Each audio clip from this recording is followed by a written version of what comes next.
Доброе утро, дорогие мои люди! Сегодня у нас 31 января 2026 года. Говорит и показывает Санкт-Петербург.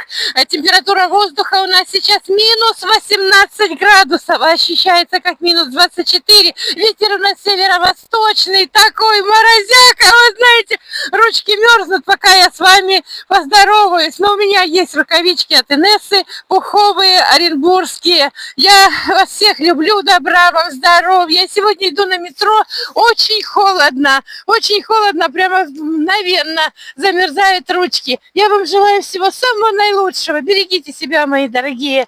Давайте увидимся.